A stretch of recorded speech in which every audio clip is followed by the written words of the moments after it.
And now we're coming to our last speaker, Jim Newcomb. Jim is the managing director of the Rocky Mountain Institute and a senior associate bioeconomic research associates. He's an economist, writer, and a scenario planner with 30 years' experience in cutting-edge research organizations. I think it's been clear already that Jim has been a prime mover in developing the program for this conference. And I'm really looking forward to his talk, his concluding talk on natural resilience, how economic systems can evolve in the face of a pandemic. I love the upbeat tone of that title. Let's evolve in the face of the pandemic. Thank you, Jim.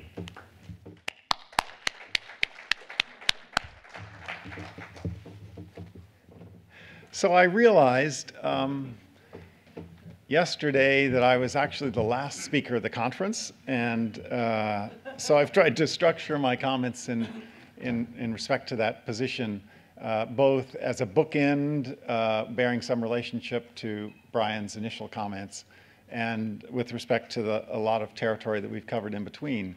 That territory has, of course, spanned technology, social media, music, and most importantly, whiskey. But it is indeed a very diverse set of issues that we've touched on over the last 2 days. I've chosen as the subject for my talk what I'm calling natural resilience. As Andrew suggested, it's at the close of this conference that we think about next steps, and we think about this question of how can we strengthen the resilience of our own bodies and communities in the face of pandemic risk, and how can we tap those elements of resilience that are natural, that are inherent, that are already here, because those are probably the most fundamental ones that we'll have to reach for if indeed we face deeper kinds of crisis. By resilience, I have something specific in mind. It's a term that's used very widely in many different contexts, and I want to offer a definition for these purposes of resilience as the capacity of a system, an enterprise, or a person to maintain its core purpose and integrity in the face of dramatically changed circumstances. The capacity of a system, enterprise, or person to maintain its core purpose and integrity in the face of dramatically changed circumstances. Well, if we look at nature, at natural systems, resilience is everywhere. Resilience is almost by definition what survives through evolutionary processes. What survives is resilient. And resilient systems, contrary to what we might think of when we think of sustainability, are typically not stable. They're not constant, they're not stationary. They may go through periods of extended stability, but resilient systems are in fact dynamic and adaptive in character. Sustainability and resilience does not mean sameness or constancy. Instead, resilient systems go through 4 characteristic elements of cycle. They go through growth, concentration, release, and reorganization. You can think of resilience in a forest ecosystem that characterizes the growth of forest, the concentration phase of a peak ecosystem that starts to fill in every possible available niche in that ecosystem, layered ecosystems densely interconnected in that concentration phase. But inevitably, in these resilient systems, there's a cycle of release. Typically in forest ecosystems, that's a cycle of fire. And then what fire does is release a lot of natural capitalism to the foundational process of reorganization that starts this resilience cycle again. I think it's important that we have that foundation in mind when we think about resilience and pandemic risk in the context of the issues we've raised at this conference. We as humans are a product of nature, and we are bound by its laws, even though we're prone to forget that. And our social institutions, our economy is also characterized by these same elements of growth, concentration, release, and reorganization. Brian referred at the beginning of this conference to taking an attitude of respect in the work that we do. If you look at most of the Taoist paintings, you'll see that the human figure is small and typically looking out into nature, observing the harmony and trying to recreate the harmony that exists in natural systems. That's a good attitude for us to take in this work. And when we ask this question, what can we learn from nature about resilience that's relevant to the work that we've done at this conference? Well, here's one place to start, elephants. There's a really remarkable piece of research work done a few years back by the London Zoological Society and the Wildlife Conservation Society studying elephant societies in Tanzania. With the exception of humans, which are today the greatest threat to elephant populations, over the long sweep of history, it's drought that is the biggest threat to elephants, that causes famine and depopulation cyclically over periods. So they had an opportunity in Tanzania to study elephant societies through a 100-year drought, an extreme drought cycle. And I think this has a lot of bearing to what we think about in this conference. How do we prepare for these extraordinary events that have very low periodicity? So they're not events that we're preparing for every day in our lives. They're events that lie often outside the boundaries of our experience. What did they learn from elephant societies in Tanzania? Well, elephants move in closely knit social families. The best indicator of survival rates for those families was the age of the oldest female in the group. Right? Why is that? Well, it's pretty straightforward that the eldest female is the one that has endured the worst previous drought cycle. It's been through the last maybe 50-year drought or 75-year drought or endured the last 100-year drought. Of course, this may tell us something about the evolutionary pressures that have given elephants such long lifetimes and given them those famous elephant memories. But it tells us something. It's an indicator, I think, as well, to the problem that we face here and to the reference that this conference makes to ancient wisdom. What do we do when we're facing a crisis that's extraordinary in character and that's beyond the scope of our recent experience? Well, we draw on ancient wisdom. We draw on those reservoirs of knowledge and wisdom that may be deeper than the experience of the last decade or last 3 decades or the boundaries of our recent experience in the economy of increasing globalization and the changes that we've seen, as momentous as they are and unidirectional as they feel like they are in our lifetimes. In fact, there may be more fundamental changes that take place in those periods. So what happened to the elephants? They left the park, the refuge of the park, the safe zone of the park, under the leadership of those eldest female elders. And those were the elephant families with the highest survival rates through drought. Well, the preconditions for understanding resilience in our economy in the context of pandemic are pretty important ones. Steve has talked a little bit about the work that we did at BioEra to understand pandemic risk and its connection, which is a very close one, to economic systems.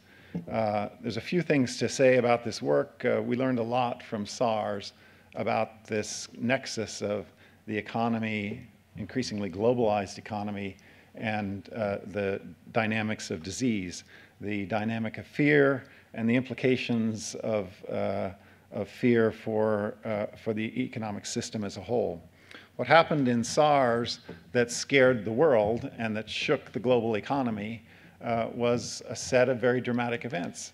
I'll tell you part of that story. One physician left China and came to the Hotel Metropole in Hong Kong, checked in a couple of days later, checked out, and I believe it was 9 other patients left that hotel infected with SARS. Most of them got on airplanes to go to other countries and carried, as you can see from the contact mapping here done by the CDC, carried the disease globally to a set of other countries around the world. What was also known early on was that there were super spreaders from SARS. This was a terrifying reality coming forward in the media. Here's a seating chart, again produced by the Centers for Disease Control, where the index patient sat in row 14 on an international flight. 21 people left that flight infected with SARS and went home to their families, to their workplaces, to their communities, and continued to spread the disease forward. So, not surprisingly, this had an extraordinary impact on travel in an age of globalization of air transport. Tourist arrivals in Hong Kong, Singapore, and Taiwan declined by about 85% within days.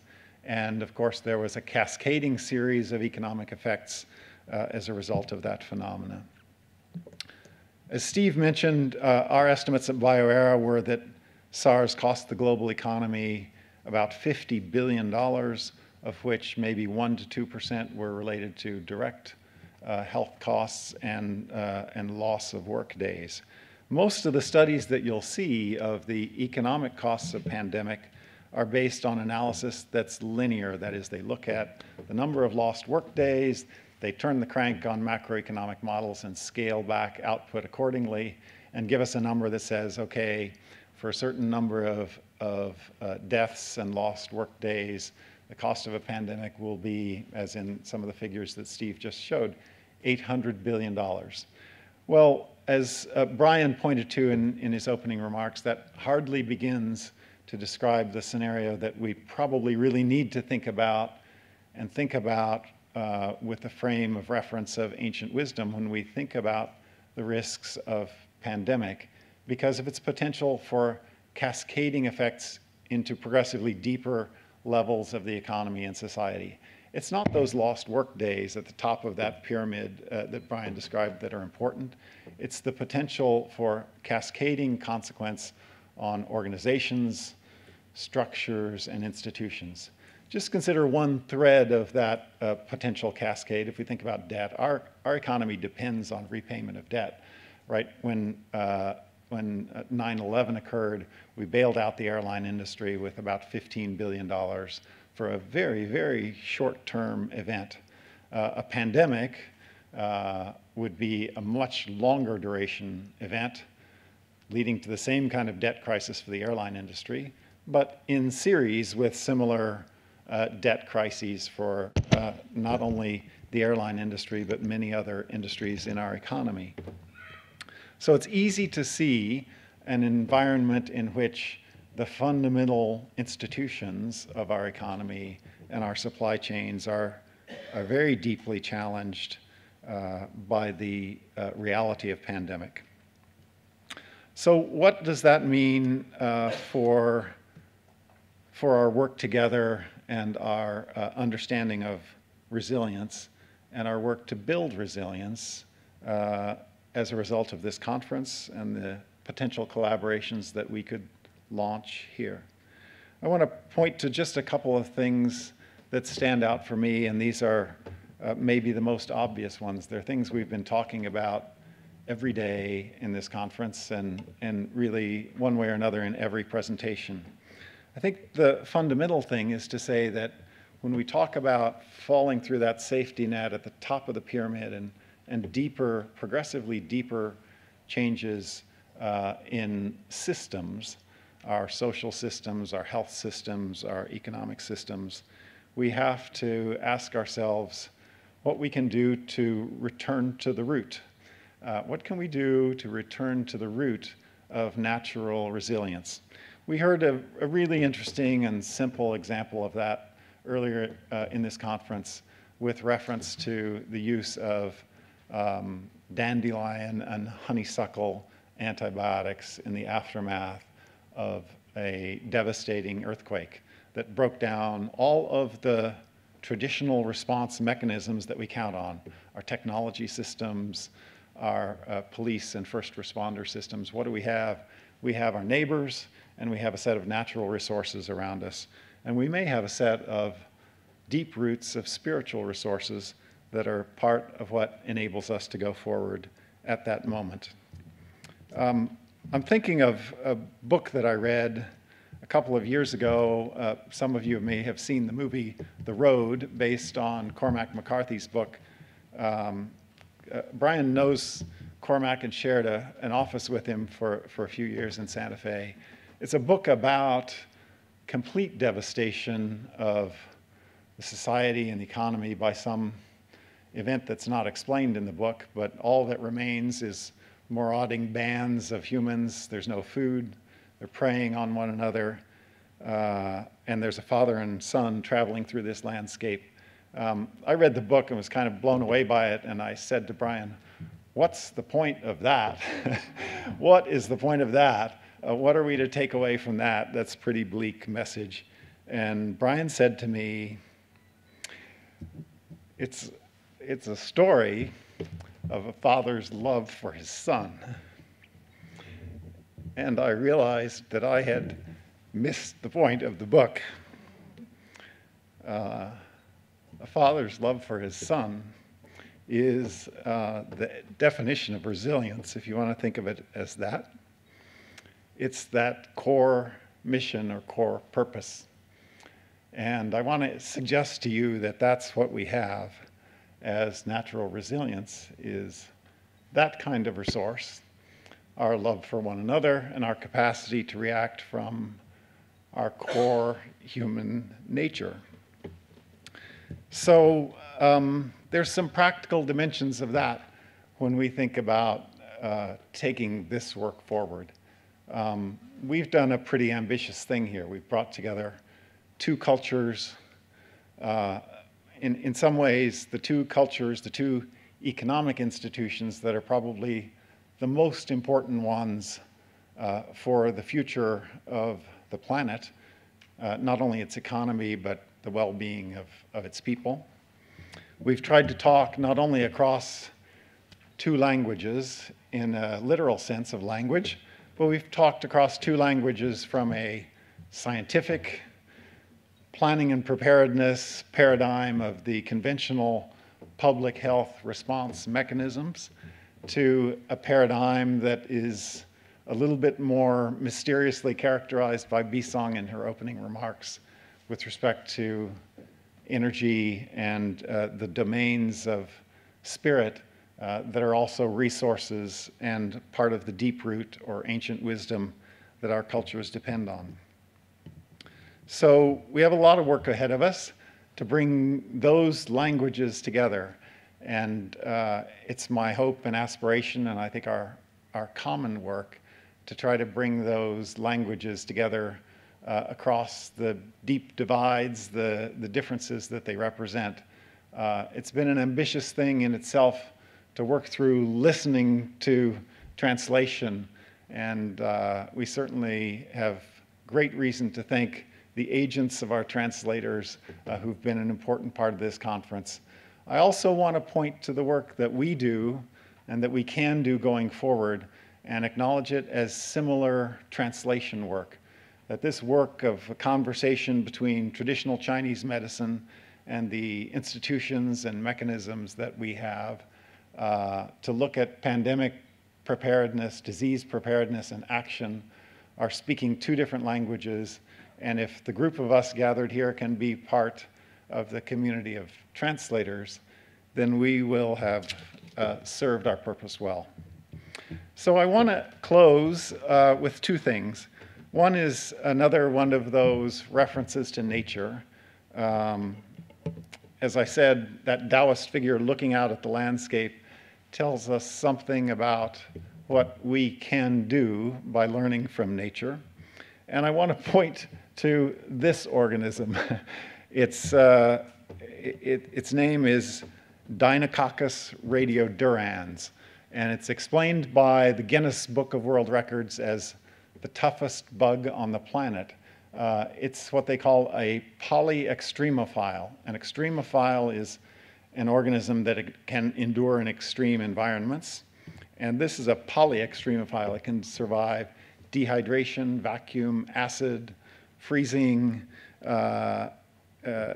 extraordinary environments of all nature.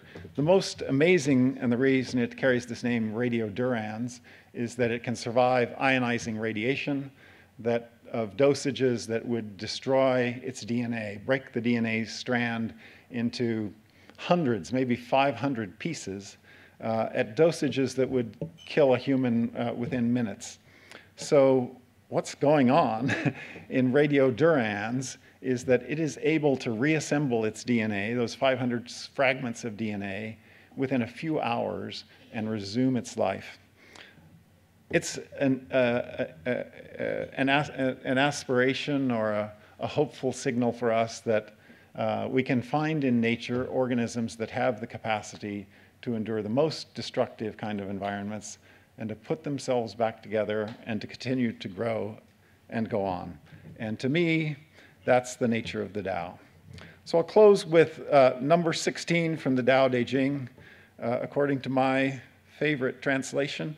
And I think it may be a useful message as we think about the opportunity to take the work that we've begun here forward.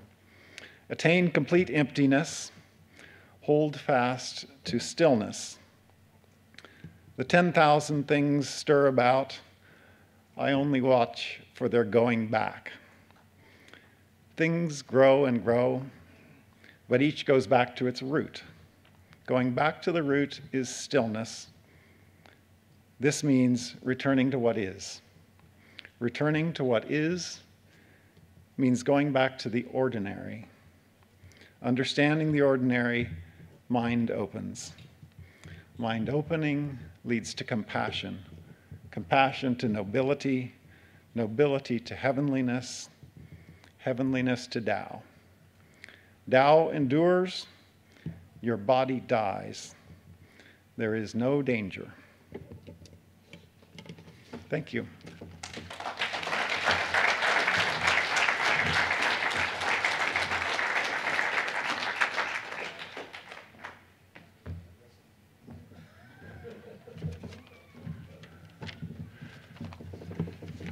Thank you so much, Jim. That's really inspiring, heartening.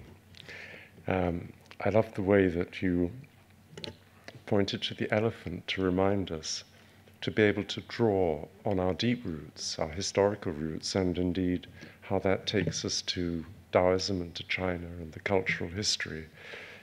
In the West, we live in such a contemporaneous way. We forget that there are cultures, wisdom, civilizations beyond our own Renaissance. And I also appreciated the way you talked about growth and then concentration and release. What a wonderful word, release. You know, the forest catches fire. We all think it's a disaster. Actually, it may be a disaster at one level, but it's a release at another level. So I felt that you were really pointing us in the direction of rhythms and continuity. And by bringing into it the story of the father and his son, we can relate to that. Most of us have children. They sometimes do things that we find very difficult to bear, but we love them unconditionally. And it seems to me that it's that unconditional love, which is, of course, put very eloquently in the Tao Te Ching, that is really going to be our resilience and our salvation. So I'd like to thank you very warmly, with all my heart, for a wonderful talk and a great conclusion to our presentations. Thank you very much.